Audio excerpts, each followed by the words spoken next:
வணக்கம் வாசகர்களே. கதையோடு கதைக்கலாம் வாங்க. நான் உங்கள் சுபாஷினி.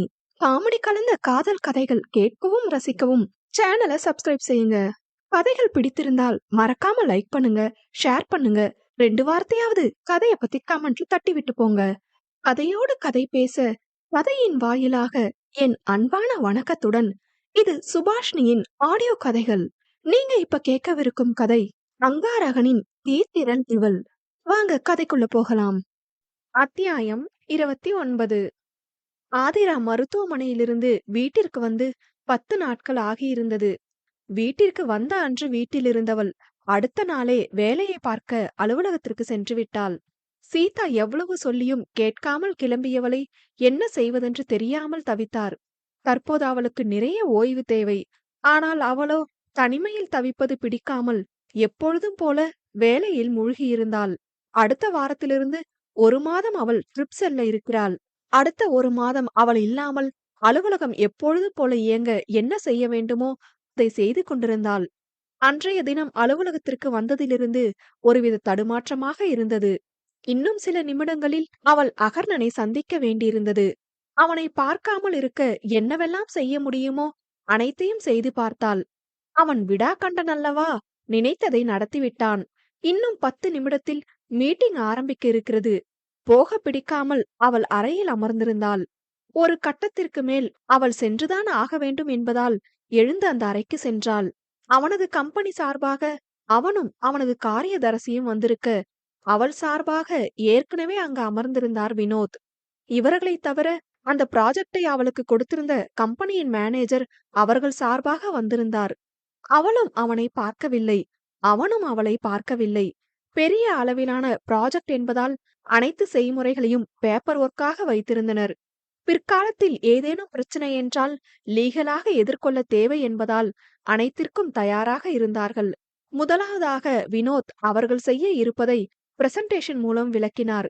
அதில் சில மாற்றங்கள் கூறிய அகர்ணன் அவர்கள் எந்த மாதிரி வேலை செய்ய இருக்கிறார்கள் என்றும் அவர்களது இறுதி மாடல் எப்படி இருக்கும் என்றும் டெமோ காண்பிக்க அங்கிருந்த அனைவரும் வியந்தனர். ஆதிரா கூட அவனது திறமையை மனதில் மெச்சினாள். அவன் அறிவை இப்படி வேலையில் காட்டினால் நிச்சயம் சில வருடங்களில் இங்கு அவனுக்கென ஒரு இடத்தை பிடித்து விடுவான்.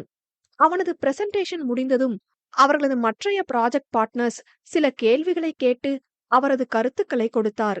அனைத்தும் பேசி அவர்கள் சரி செய்ய வேண்டிய இடத்தை கவனமாக கவனித்து அதற்கான மாற்று யுக்தியை உடனுக்குடன் பேசி கலந்தாய்வு செய்து முடிக்க மாலை 4 மணி ஆகிவிட்டது. அதற்கு நடுவே உணவு இடைவேளை, தேநீர் இடைவேளை என்று 3 முறை வெளியே சென்று வந்ததால் வெகுநேரம் எடுத்திருந்தது. மற்றைய பங்குதாரர் உடனே கிளம்பிவிட ஆதிரா மற்றும் அகர்ணன் அவர்களது உதவியாளர்களோடு அவரவர்களுக்கு சொல்லப்பட்ட திருத்தங்களின் மாதிரியை பேப்பர் ஒர்க் செய்து கொண்டிருந்தார்கள். மென்னிலாவின் ப்ராஜெக்டில் உதவி தேவை என்று வினோத்திற்கு அழைப்பு வர ஆதிராவிடம் விடைபெற்று அந்த வேலையை பார்க்க சென்று விட்டார். அகர்ணன் அவனது காரியதரிசிக்கு கண்ணை காட்ட அவரும் அங்கிருந்து சென்று விட்டார். இதை அறியாத ஆதிரா அவளது வேலையில் கண்ணாக இருந்தாள். இருவரில் ஒருவர் யாரையும் அழைக்காமல் அந்த அறைக்குள் யாரும் வரமாட்டார்கள் என்று அவன் அறிவான். அவனது வேலை முடியும் தருவாயில் இருக்க வேகமாக அதை முடித்து ஓரமாக வைத்தவன் அவளை பார்த்தான். லேப்டாப்பில் கவனமாக இருந்தாள். இடையிடையே அவளை இடையூறு செய்த முடியை அள்ளி கொண்டையிட்டு விட்டதை தொடர்ந்தாள். வெகு நாட்களுக்கு பிறகு அவளை ரசித்தான். அவள் அறியாமல். இயல்பிலேயே பேரழகி, முன்பிருந்த குழந்தைத்தனம் முழுவதும் மறைந்து மிடுக்காக இருக்கும் பெண்ணவளை ரசிக்காமல் இருக்க முடியுமா என்ன? தலை முதல் பாதம் வரை பார்வையால் வருடினான். அவனுக்கே ஆச்சரியமாக இருந்தது அவனது செயல். இத்தனை காதல் அவனுள் எங்கு ஒளிந்திருந்தது என்று அவனுக்கே தெரியவில்லை. ஆனால் இந்த மாற்றம் அவனுக்கு பிடித்திருந்தது. தன்னை யாரோ பார்த்து கொண்டிருப்பது போல அவளுக்கு தோன்ற சட்டென்று நிமிர்ந்து பார்க்க அவளையே பார்த்து கொண்டிருந்தான் அகர்ணன். அவனது பார்வை அவளை ஏதோ செய்ய தடுமாறினாள். இப்படியான பார்வையில் தடுமாறிதானே இப்படி வலிகளால் உழன்று கொண்டிருக்கிறாள். ஆதிரா, அவனை பார்க்காத. இவ்வளவு பண்ணியும் அப்படி என்னதான் மானம் கெட்ட காதலோ. சை, இப்படி நான் இருக்கிறதாலதான் இவன் என்னை இலக்காரமா நடத்துறான். என்ன ஆனாலும் சரி, திரும்பி இவன் பின்னாடி மட்டும் போகவே கூடாது என்று நினைத்தவள், என்ன மிஸ்டர் அகர்ணன், ஏதாவது சொல்லணுமா என்று மிடுக்காக கேட்க அவளையே பார்த்திருந்தவன், சாரி, எல்லாத்துக்கும் சாரி என்றவன் பட்டென்று அந்த அறையை விட்டு வெளியேறினான். அவளுக்குதான் அவள் காதில் ஏதாவது தவறாக விழுந்து விட்டதோ என்று தோன்றியது. எப்போது ரெமோவாக இருக்கிறான், எப்போது அந்நியனாக மாறுகிறான் என்று தெரியவில்லை. விலகினால் சுவரில் அடித்த பந்து போல அவளிடம் வருகிறான். நெருங்கினால் எதிர் துருவம் போல விலகுகிறான். இவனை எந்த ரகத்தில் வைப்பது என்று குழம்பினாள். எதுவாக இருந்தாலும் இனி அவனிடம் இருந்தே தொடங்கட்டும் என்று விட்ட வேலையை தொடர ஆரம்பித்தாள். அதே சமயம் அவளிடமிருந்து அகர்ணன் நேராக சென்றது என்னவோ வியனாவை காணதான். அரை மணி நேரத்தில் அங்கு இருப்பதாக அவள் அனுப்பிய குறுஞ்செய்தியை கண்டவன் ஒரு காஃபியை ஆர்டர் செய்துவிட்டு அவனது மாற்றத்தின் காரணத்தை யோசித்தான். இது எல்லாம் தொடங்கியது என்னவோ ஒரு 10 நாளுக்கு முன்புதான். மருத்துவமனையிலிருந்து வந்த விகர்ணன் எப்படியாவது அகர்ணனை சம்மதிக்க வைத்து வியனாவை சந்திக்க வைக்க வேண்டும் என்று தீவிரமாக இருந்தான். வீட்டிற்கு வந்தவன் அதை கல்யாணி மற்றும் லிங்கத்திடம் கூறிக்கொண்டிருக்கும் போது சரியாக அகர்ணன் அங்கு வந்தான். என்ன எல்லாரும் சீரியஸா பேசிட்டு இருக்கீங்க என்று அவர்களோடு அமர்ந்தான். எப்படி சொல்வதென்று பெரிதாக விகர்ணன் யோசிக்கவில்லை. உனக்கு சைக்காட்ரிஸ்ட் கிட்ட அப்பாயின்மெண்ட் வாங்கியிருக்கேன். வென்யூ மெசேஜ் பண்றேன், ஈவினிங் 5க்கு போய் பாரு என்று பட்டென்று உடைத்து விட்டான்.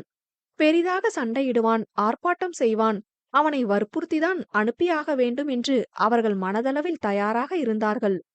ஆனால் நடந்ததோ வேறு. அவனோ மறுக்காமல், சரி போய் பார்க்கறேன், டாக்டர் டீட்டெயில் சொல்லு என்றானே பார்க்கலாம். அவர்கள் முகத்தில் இருந்த அதிர்ச்சியை வைத்தே அவர்கள் மனதை படித்திருந்தான். ஷாக்க குறைங்க, எனக்கும் சேஞ்ச் வேணும். என்கிட்ட சில குறை இருக்கு. என் மேல தப்பு இல்லனா இங்கேயே இருந்து அதை நிரூபிச்சிருக்கணும். ஆனா நான் அதை பண்ணல. அதுக்காக நீ அன்னைக்கு ரியாக்ட் பண்ணதெல்லாம் சரின்னு சொல்ல மாட்டேன். இப்போ எனக்கு கோபம் இருக்கு. ஆதிரா கிட்ட நான் விலகி இருக்கணும்னா எனக்கு இந்த கவுன்சிலிங் தேவை. எனக்கு என்ன வேணும்னு எனக்கு தெரியணும் என்றவன் அதற்கு மேல் எதுவும் பேசாமல் வண்டியை எடுத்துக்கொண்டு கிளம்பி விட்டான். அவன் நேராக வந்தது என்னவோ விக்கியின் வீட்டிற்குதான். கூடத்தில் யாரும் இல்லாமல் போக விக்கிக்கு அழைத்தான். அதில் பதறியடித்து எழுந்தவன் அகர்ணனின் பெயரில் குழம்பினான். எதற்கு இந்த நேரத்தில் அழைக்கிறான் என்று யோசித்தவாறு அழைப்பை ஏற்றான். நான் துகிராவை பார்க்கணும், யாரும் இல்ல, அதான் உனக்கு கால் பண்ண என்று சொல்ல வேண்டியதை சொல்லிவிட்டு அமைதியாக இருந்தான். வரேன் என்றவன் உடையை அணிந்து உறங்கிக் கொண்டிருந்த அஞ்சலியை எழுப்பி அகர்ணன் வந்திருப்பதை கூறி துகிராவை தூக்கி சென்றான். அவசரமாக குளியலறைக்குள் சென்றவள் அரைகுறையாக குளித்து கையில் கிடைத்த உடையை அணிந்தவள் தலையை உலர்த்தி கீழே சென்றாள். இருவரும் சண்டையிட்டுக் கொள்வார்களோ என்ற பயத்திலேயே கீழே சென்றாள். அதற்கு மாறாக துகிராவை அகர்ணனிடம் கொடுத்த விக்கி சமையலறைக்குள் எதையோ உருட்டி கொண்டிருந்தான். மற்றவர்களைப் போல அவனை அஞ்சலியால் ஒதுக்க முடியவில்லை. அவன் செய்தது அனைத்தும் தவறுதான். ஆனால் மொத்தமாக அவனை விலக்கி வைக்க அவள் மனம் இடம் கொடுக்கவில்லை. அவனை முறைத்தபடி அவன் அருகே அமர்ந்தாள். எப்படி இருக்க அம்மு? நான் நல்லா இருக்கேன். நீ ஏன் இப்படி ஆகிட்ட? இது நீயே இல்ல. நீ இப்படி இருக்கிறது எனக்கு சுத்தமா பிடிக்கல என்று பேச பேச அவள் கண் கலங்கியது. எதுக்கு இப்ப கண்ணை கசக்கிட்டு இருக்க? இனி உன் ஆதிராக்காவ கஷ்டப்படுத்த மாட்டேன். இட்ஸ் அ ப்ராமிஸ் என்றதும் தான் சமாதானமாகினாள். பாவம் ஆகி அவங்களோட இடத்துல ஒரு நாள் கூட நம்மனால இருக்க முடியாது. இப்ப இருக்கிற ஆதிராக்காவ தான் நீ பாக்குற. இந்த இடத்துக்கு அவங்க வர அவங்க பட்ட கஷ்டத்தை கூட இருந்து பாத்திருக்கான் ஆகி. அது ரொம்ப கொடுமையானது. வலிக்கு மருந்தா இல்லைன்னா கூட பரவாயில்ல. தழும்ப கீறி விடாம இரு. அது அவங்களுக்கு மட்டும் இல்ல, உனக்கும் வலியதான் கொடுக்கும் ஆகி என்றவள் அவனுக்கு ஏதாவது குடிக்க கொண்டு வருவதாக சொல்லி அங்கிருந்து சமையலறைக்குள் சென்றாள். அவள் சொன்னதையெல்லாம் அசை போட்டவாறு துகிராவுடன் விளையாடினான். சிறிது நேரத்தில் காஃபியோடு விக்கி மற்றும் அஞ்சலி வர விக்கியை அழுத்தமாக பார்த்தான். நியாயமா நான் தான் இவனை முறைக்கணும். உன் அத்தை பையனை பாரேன் என்று அஞ்சலியிடம் முணுமுணுத்தான். சத்தமா சொன்னதானே பதில் சொல்ல முடியும் என்று நக்கலாக பேசினான் அகர்ணன். நான் யார்கிட்டயும் பேச விரும்பல என்று முகத்தில் அடித்தது போல் சொல்லியவன் வேகமாக எழுந்து வீட்டிற்கு வெளியே இருந்த கார்டனுக்கு சென்று விட்டான். நிலைமையை சுமூகமாக்க, அவரை விட ஆகி, நீ சொல்லு, ஆபீஸ் எல்லாம் எப்படி போகுது? ஒரு நாள் தானே ஆகியிருக்கு. போக போக தான் தெரியும். புதுசா ஒரு ப்ராஜெக்ட் வரப்போகுது. அதை டேக் ஓவர் பண்ணலாம்னு இருக்கேன். என்னோட ஸ்கில்ஸ் எல்லாத்தையும் காட்ட வேண்டிய டைம் வந்துருச்சு. அதெல்லாம் நீ ரொம்ப அழகா ஹேண்டில் பண்ணுவாகி. செம கியூட்டா இருக்கா துகி. அப்படியே உன்னை உரிச்சு வச்சிருக்கா. பாக்க பாக்க ஆசையா இருக்கு. நீயும் சீக்கிரம் கல்யாணம் பண்ணிக்குவாகி என்றவளுக்கு பதில் சொல்லாமல், திடீர்னு உன்னையும் பாப்பாவையும் பார்க்கணும் போல தோணுச்சு. அதான் சொல்லாம வந்துட்டேன் என்று பேச்சை மாற்றினான். இங்க வர நீ யார்கிட்ட சொல்லணும் ஆகி என்று கேட்டவாறு உள்ளே வந்தார் சித்ரா. யார்கிட்டயும் சொல்ல தேவையில்லதான் சித்தி. ஆனா நீங்க வீட்ல இருக்கணும்ல. யார் இருந்தா என்ன, இல்லனா என்ன ஆகி, நீ பாட்டுக்கு வீட்டுக்கு வந்திருக்கலாம். அதெல்லாம் சொல்லணுமா சித்தி? ஆமா, அஞ்சலிய தனியா விட்டுட்டு எங்க போனீங்க? ஆதிராவ பாக்க போன ஆகி, என்றவர் அவனையே பார்த்தார். அவளது பேரை கேட்டதும் இனம் புரியாத ஒரு உணர்வு அவனுள். அவர் தன்னையே பார்ப்பதை உணர்ந்தவன், டிஸ்சார்ஜ் பண்ணிட்டாங்களா? ம், இப்பதான் என்றவர் அஞ்சலியிடம் திரும்பி, உன் புருஷன் ஏன் வெயில்ல காஞ்சிட்டு இருக்கான்? உங்க பையனுக்கு கொஞ்சம் மண்டையில கோளாறு என்று அவள் பதில் சொன்னதும், என்னாலதான் சித்தி, சரி நான் கிளம்புறேன் என்று பட்டென்று உடைத்தான். அதில் பதறியவர், அப்படியெல்லாம் இல்ல ஆகி என்று மறுத்தார். அதற்கு பதில் பேச விரும்பாதவன் பாக்கெட்டிலிருந்த சிறிய பெட்டியை எடுத்தான். அதனுள் அழகான தங்க சங்கிலி ஒன்று இருக்க, அதை துகிராவின் கழுத்தில் அணிவித்தவன், இத வாங்கி ரொம்ப நாள் ஆச்சு, கொடுக்கதான் வந்தேன், நான் அப்படியே கிளம்புறேன் என்று கூறி இருவரிடமும் விடைபெற்று வெளியே வர, அவனை அழுத்தமாக பார்த்து கொண்டிருந்தான் விக்கி. அவன் பார்ப்பது தெரிந்தாலும் அவனை பார்க்காமல் அப்படியே கிளம்பிவிட்டான். அவனுக்கு மனதில் 1000 யோசனைகள். நடந்த அனைத்தையும் மறந்து பழையபடி இருக்க முடியுமா என்று தடுமாற்றமாக இருந்தது. அதே சமயம் அவன் செய்த எதையும் இனி மாற்ற முடியாது என்று அவனுக்கு புரிந்தது. இத்தனை நாட்கள் அவனது நிலை, அவனது உணர்வுதான் முக்கியம், அவனது மனக்காயம்தான் மிக பெரியது என்று வாழ்ந்துவிட்டான். திடீரென்று மற்றவர்கள் மனதையும் யோசித்து நடக்க வேண்டும் என்பதே அவனுக்கு வித்தியாசமாக இருந்தது. இதையெல்லாம் யோசித்தபடி அலுவலகத்திற்கு வந்து சேர்ந்தான். அலுவலகத்திற்கு பைக்கில் வந்தவனை அனைவரும் ஆச்சரியமாக பார்க்க, அவனோ அதை கண்டு கொள்ளாமல் உள்ளே சென்றான். இன்று விகர்ணன் வரவில்லை என்பதால் அங்கு அவனுக்கு நிறைய வேலை இருந்தது. ஆதிராவின் குழு அங்கேதான் இருந்தார்கள். அவர்களை கடந்து அவன் இருக்கைக்கு வர, அங்கு அவனது கையொப்பம் வேண்டி சில தாள்களை கொண்டு வந்தான் விகர்ணனின் செக்ரட்டரி. அந்த வேலையை முதலில் முடித்தவன், அடுத்து அவன் எடுக்கப் போகும் ப்ராஜெக்ட் தொகுப்பை புரட்டி பார்க்க ஆரம்பித்தான். அதில் அவன் என்ன செய்ய இருக்கிறான், கிளையண்ட் என்ன கேட்டிருக்கிறார்கள் என்று சிறு குறிப்பெடுத்தான். பின் அடுத்தடுத்து செய்ய வேண்டியதை பட்டியலிட்டவன் மணியை பார்க்க, அதுவோ 4ஐ காட்டியது. விகர்ணனுக்கு அவனே அழைத்து மருத்துவரை எங்கே பார்ப்பது என்று இடத்தை தெரிந்து கொண்டு நேராக அங்கே சென்றான். அவன் வருவதற்கு முன்பே அங்கு காத்திருந்தாள் வினயா. மிக இயல்பாக தங்களை அறிமுகப்படுத்திக் கொண்டு இருவரும் தங்களுக்கு பிடித்ததை ஆர்டர் செய்தனர். அந்த இடைப்பட்ட நேரத்தில் நண்பர்களாக மாறியிருந்தார்கள். முதல் முறை சந்திப்பது போலவே இல்லை.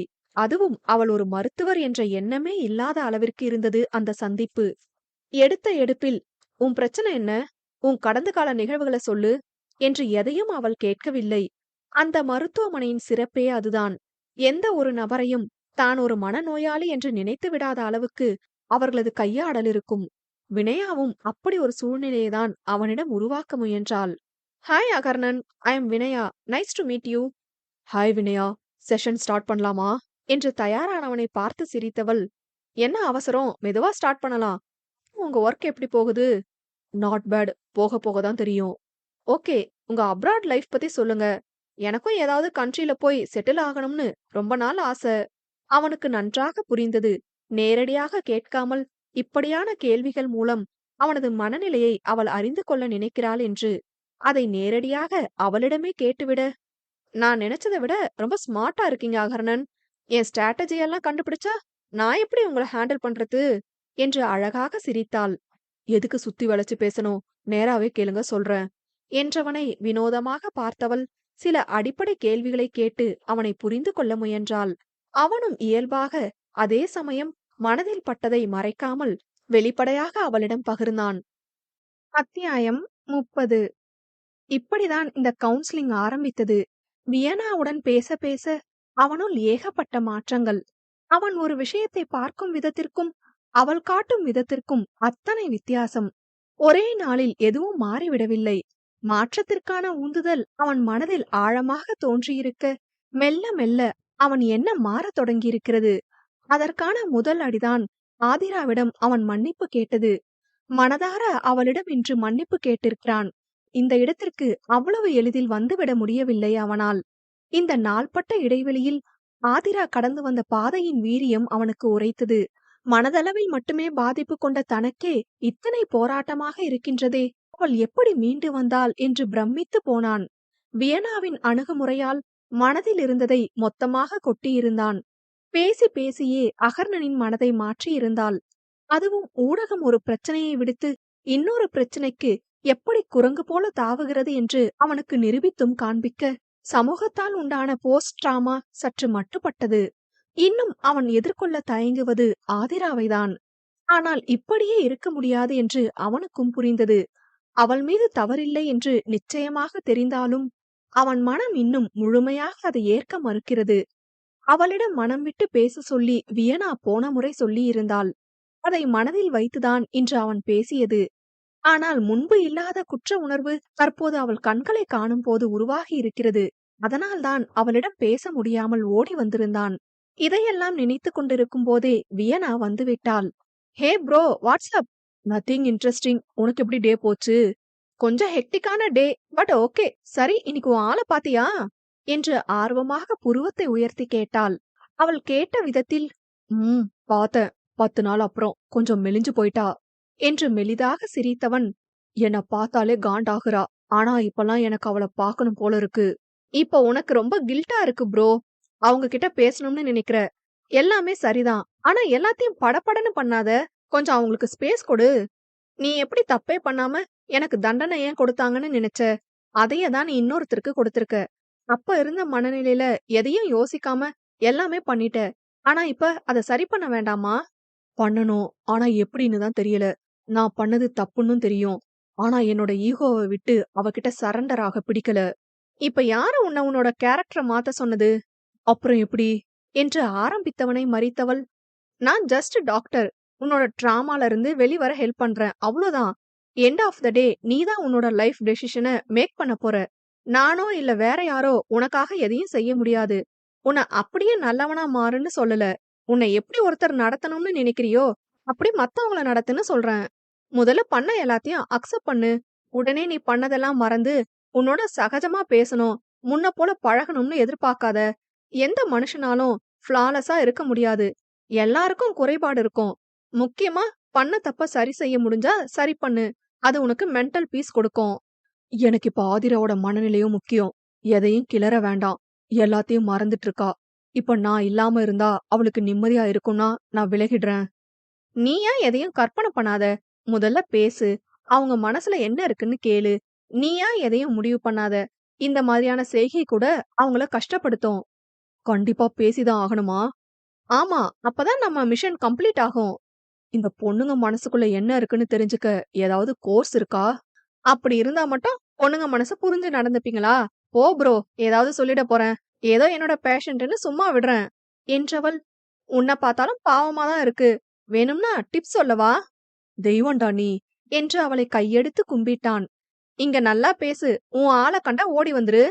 ஹலோ, நான் எவ்வளவு பெரிய மாஸ் ஹீரோ தெரியுமா என்றவனை மேலும் கீழும் பார்த்தவள், பூமர் என்று அவனை திட்டிவிட்டாள். எது என்று நெஞ்சில் கையை வைத்தவன், இதுக்கு என்ன கெட்ட வார்த்தையிலே நீ திட்டிருக்கலாம். பின்ன என்ன ப்ரோ, அவன் லவ் பண்ண பொண்ணுக்காக என்னென்னவோ பண்ணிட்டு இருக்கான். நீ என்னடானா பழைய படத்துல வர ஹீரோ மாதிரி பேசிட்டு இருக்க. இந்த ஹான்டி ஹீரோ ஸ்டோரி எல்லாம் படிச்சிருக்கியா? இல்லையே. ஹீரோ ஹீரோயின ரொம்ப கொடுமைப்படுத்துவான், அடிப்பான், வார்த்தையால கொல்லுவான், அபியூஸ் பண்ணுவான். கடைசில ஹீரோ லவ்வா பேசி சாரி கெட்டதும் ஹீரோயின் மன்னிச்சு ஏத்துப்பா என்றவளை விசித்திரமாக பார்த்தவன், நிஜமாவே நீ படிச்சுதான் டாக்டர் ஆனியா என்று கேட்டான். ஆமா, இதுல உனக்கு என்ன டவுட்டு? இல்ல, ஐடியா தர சொன்னா நீ படிச்ச புக் கண்டென்ட்ட சொல்ற. நீ படிச்ச புக்ல வர பொண்ணுங்க எல்லாம் அப்பாவி. ஆனா என் தீரா அப்படி இல்ல. என்னோட ஃபீமேல் வெர்ஷன். அவளை சமாதானம் பண்றது அவ்வளோ ஈஸி இல்ல. இனி நானே பாத்துக்கிறேன். இவ்ளோ தெளிவா பேசுற. இனி என்னோட செஷன் உனக்கு தேவைப்படாது. அட பாவி, அப்ப இதுவும் டெஸ்ட் தானா? எஸ் என்று கண்ணை சிமிட்டியவள், எனக்கு நெக்ஸ்ட் பேஷண்ட் அசைன் பண்ணிருக்காங்க. இதுதான் லாஸ்ட் மீட்டிங். உனக்கு எப்ப லோவா ஃபீல் ஆகுதோ feel free to call me. நான் சொன்னதெல்லாம் ஞாபகம் இருக்குதுன்னு போய் உன் ஆளுகிட்ட பேசு. மேபி உன்கிட்ட அவங்க ஏதாவது கேட்க நினைக்கலாம். பிரேக்கப் ஆனா கூட ப்ராப்பர் க்ளோஷர் இருக்கணும். சோ போய் பேசு. Okay Vinaya, thanks for the journey என்று அவளை அணைத்தவன் அவளிடம் நல்ல முறையில் பேசி வெளியே வந்தான். இனி எல்லாவற்றையும் தனியாக எதிர்கொள்ள வேண்டும். மற்றவர்கள் எல்லாம் அவனுக்கு பெரிதாக தெரியவில்லை. ஏனெனில் அவனை அவர்கள் சந்தேகித்தனர்.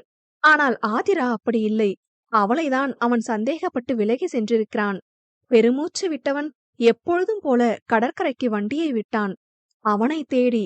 ஆம், அங்குதானே அவனின் முதலும் முடிவும் இருக்கிறது.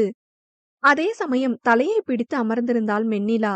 இன்று முடிந்துவிடும் என்று நினைத்தது இப்படி எரர் அடிக்க என்ன செய்வதென்று தெரியாத நிலை.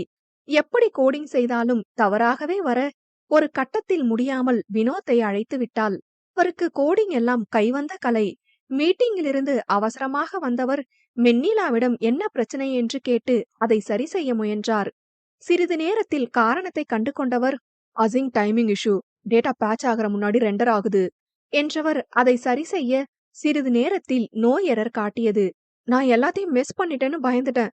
தேங்க்ஸ் அ லாட் சார் என்று நிம்மதி பெருமூச்சு விட்டாள். Debugging is like a coffee. First பிட்டரா இருக்கும், தென் ரெபிரஸா இருக்கும். இது எனக்கு ரொம்ப பிடிக்கும். அதனாலேயே நிறைய பக் கிளியர் பண்ணிருக்கேன் கோடிங்ல. போக போக உனக்கும் இது எல்லாம் பழகிடும் என்றவர் அவளது கோடிங்கை ரன் செய்து பார்த்தார். அருமையாக வந்திருந்தது. விகர்ணனிடம் ஒப்புதல் பெற்ற பின் மொத்தமாக இணைத்து அவர்களிடம் கொடுத்து விட்டால் ஆதிராவின் கம்பெனியிலிருந்து வந்தவர்களின் வேலை முடிந்துவிடும். சரி, நான் மத்தவங்க ஃபைலை செக் பண்ணிட்டு ஆபீஸ்க்கு கிளம்புறேன் என்றவர் மற்றவர்களை பார்க்க சென்று விட்டார். வெளியே மீட்டிங் ஒன்றை முடித்துவிட்டு அப்போதுதான் உள்ளே வந்தான் விகர்ணன். அவனது பார்வை யாரும் அறியாமல் மென்னிலா மீது ஒரு நொடி பதிந்து மீண்டது.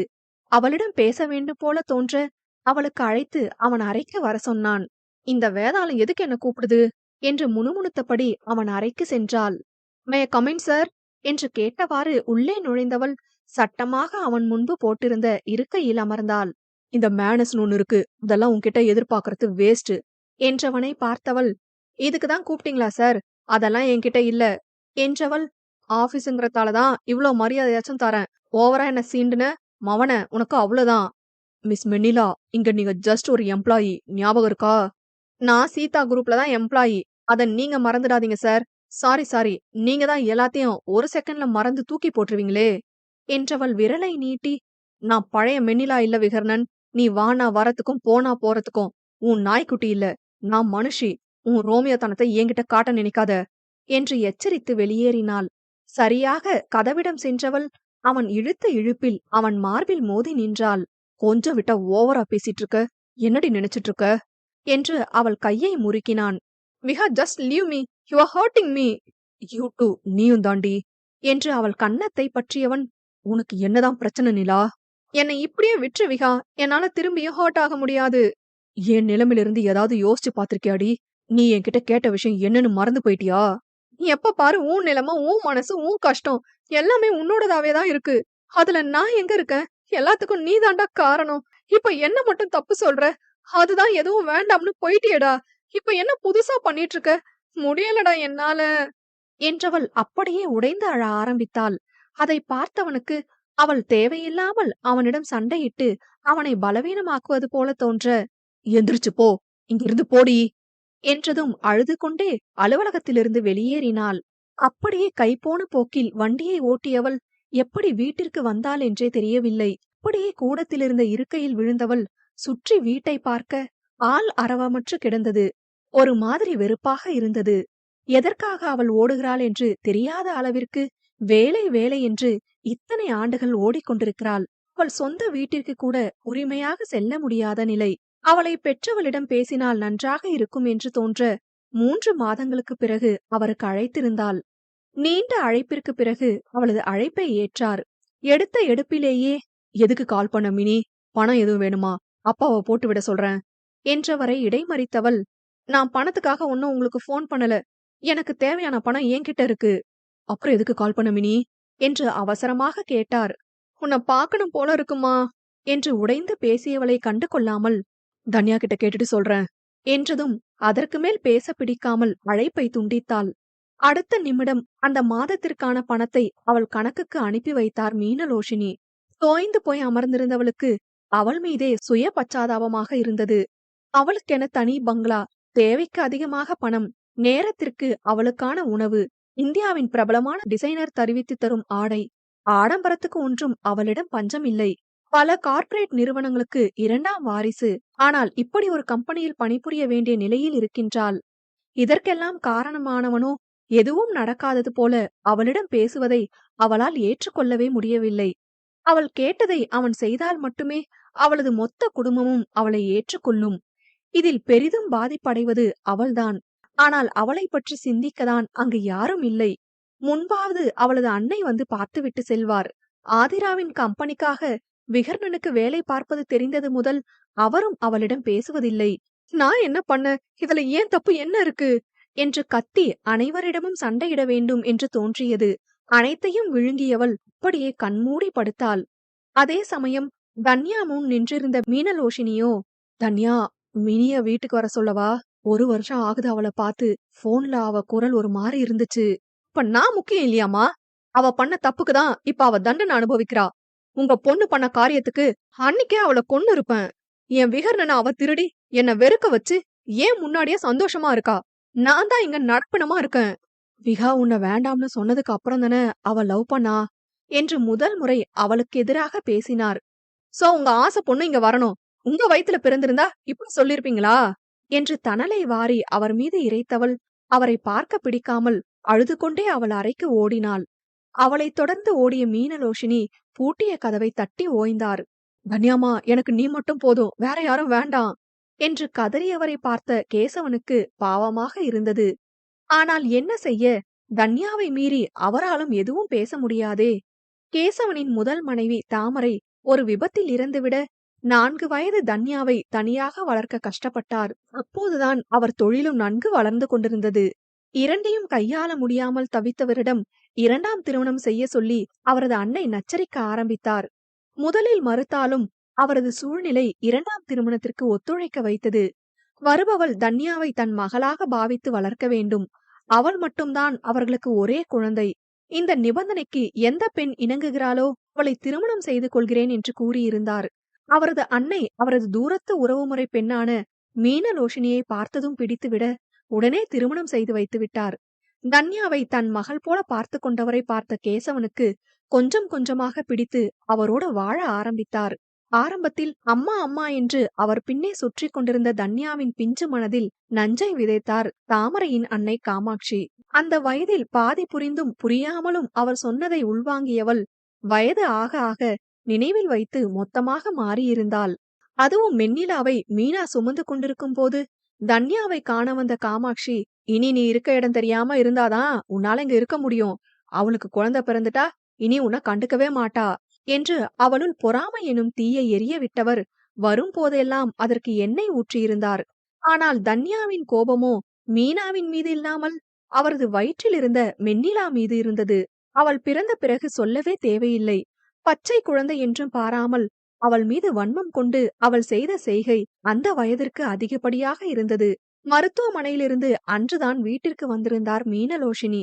தனக்காக வாசலில் காத்திருந்த தன்யாவை வாஞ்சையுடன் பார்த்தவர் மெதுவாக இறங்கி கேசவனிடமிருந்து குழந்தையை வாங்கினார்.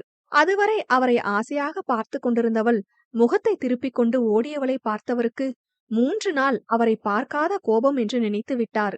யாரும் எதிர்பார்க்காது வீட்டின் மேற்கூரையின் மேல் நின்ற தன்யா, அந்த குட்டி சாத்தானா உங்களுக்கு பிடிக்குமா மீனாமா? பதறிய கேசவன், தனுக்குட்டி கீழே இறங்குடா, அப்பாக்கு பயமா இருக்கு என்று எவ்வளவு சொல்லியும் பிடிவாதமாக நின்றவளை பார்த்த மீனலோஷினிக்கு பயமாக இருந்தது. ஏதாவது அசம்பாவிதம் நடந்தால் காலம் முழுவதும் அந்த பழியோடு வாழ வேண்டுமே என்று பதறினார். நான் மீனாமா கிட்டதான் பேசுவேன், நீ கீழே இறங்கி வா என்றவர் அருகே இருந்த பணியாளரிடம் குழந்தையை கொடுத்துவிட்டு 2 கையை நீட்டிய மீனாவை பார்த்தவள், நான் மட்டும்தான் உங்க பொண்ணுன்னு சொல்லுங்க, அப்பதான் வருவேன் என்றவளை அப்போதைக்கு சமாளிக்க சொல்லினார். அதுவே அவர் மகளை விலக்கி வைக்க காரணமாகும் என்று அவர் அறிந்திருக்க மாட்டார்.